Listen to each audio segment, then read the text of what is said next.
कार्यशील पूंजी के स्रोत के पश्चात कार्यशील पूंजी का महत्व। व्यापार में कार्यशील पूंजी का क्या महत्व है, क्या लाभ है? पहला, कच्चे माल का क्रय करने के लिए। डेफिनेटली व्यापार में आप कोई भी काम कर रहे होते हैं तो रॉ मटेरियल की जरूरत होती है। तो रॉ मटेरियल को खरीदने के लिए आपको डेली रूटीन के लिए, मेंटेनेंस के लिए पैसे की आवश्यकता होती है, इसलिए कार्यशील पूंजी जरूरी है।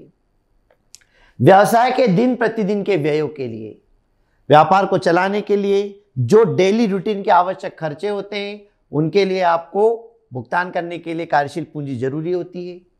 विक्रय व्यवस्था के लिए, माल को बेचना है तो बेचने के लिए माल को पहुंचाना, उसके ऊपर भाड़ा आदि चुकाना, एजेंट की व्यवस्था करना, कमीशन की व्यवस्था करना, ये सब चीज़ों के लिए भी आपको कार्यशील पूंजी चाहिए रहती है।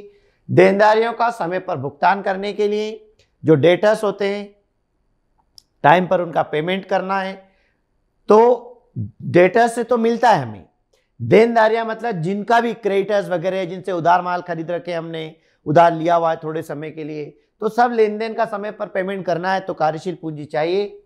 और उत्पादन में निरंतरता बनाए रखने के लिए कि आप कंटिन्यूशन आपका प्रोडक्शन चलता रहे तो आपके पास कार्यशील पूंजी की जरूरत होती है और बिजनेस चलता रहता है। अनुकूल बाजार अवसरों का लाभ उठाने के लिए, जब कोई अपॉर्चुनिटी आती है, कोई अवसर आता है, उस समय लगता है कि हमें किसी चीज़ का उत्पादन बढ़ाना चाहिए, कम करना चाहिए, इसमें कुछ सुधार करना चाहिए, तो इस लाभ को उठाने के लिए आपको उस समय पैसे की आवश्यकता होती है। तो वो पूंजी आपके पास जरूरी होना चाहिए जिससे आप उस अवसर का लाभ उठा सकें।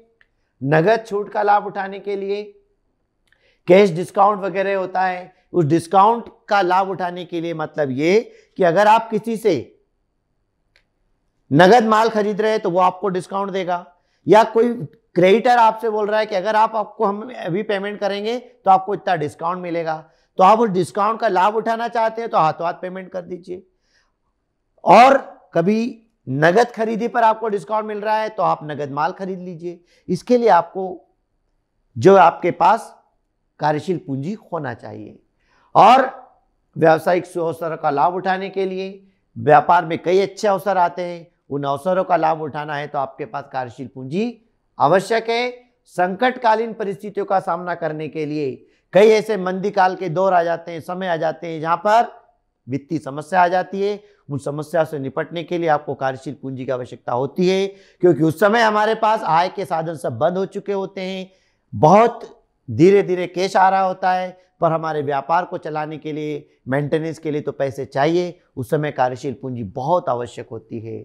और मंदी का सामना करने के लिए, मंदी का दौर जहाँ पर विक्रय कम हो जाता है, माल नहीं समय पर आ रहा होता है, सारी तरह से इनकम बंद हो जाती है, ऐसी दशा में आपकी कार्यशील पूंजी आपके व्यापार को संचालन के लिए आवश्यक होती है। अब इसके महत्व के पश्चात हम देखते हैं कि स्थायी और कार्यशील पूंजी में क्या अंतर है।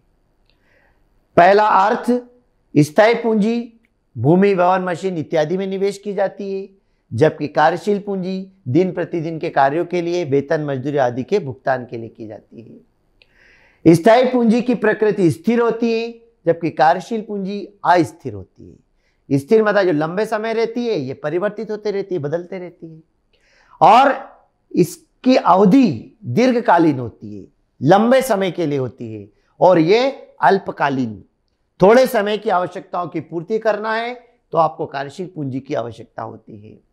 इसके स्रोत दीर्घकालीन साधन से प्राप्त कर सकते हैं, इसे अल्पकालीन और दीर्घकालीन दोनों से प्राप्त किया जा सकता है। अल्पकालीन स्रोत में हमने देखा था बैंक के माध्यम से, क्रेडिट साख के माध्यम से, बिल्स रिसीवल के माध्यम से, जो आपस में लेन देन हो सकते हैं। और दीर्घकालीन में अंश, ऋण पत्र, प्रतिभूतियां, जन निक्षेप आदि के माध्यम से करते हैं। स्थायी पूंजी और स्थायी संपत्तियों के रूप से अवरुद्ध हो जाती है और कार्यशील पूंजी का बार बार उपयोग होता है। इस अवरुद्ध होने का मतलब पैसा एक बार आपका इन्वेस्ट हो गया तो वो उसमें लग जाता है। जैसे आपने मान लीजिए 50 लाख की कोई मशीन खरीदी, आपके 50 लाख उस मशीन के रूप में रुक गए। अब उसको लंबे समय तक आप उपयोग कर सकते हैं, हाथों हाथ, ना तो उसको आप बेच सकते हैं ना कुछ कर सकते हैं। पर जो कार्यशील पूंजी है वो तो बार बार परिवर्तित होगी, जब आवश्यकता होगी तब वो कम ज्यादा होती रहेगी। और स्थायी पूंजी की राशि अधिक होती है और कार्यशील पूंजी की राशि कम होती है।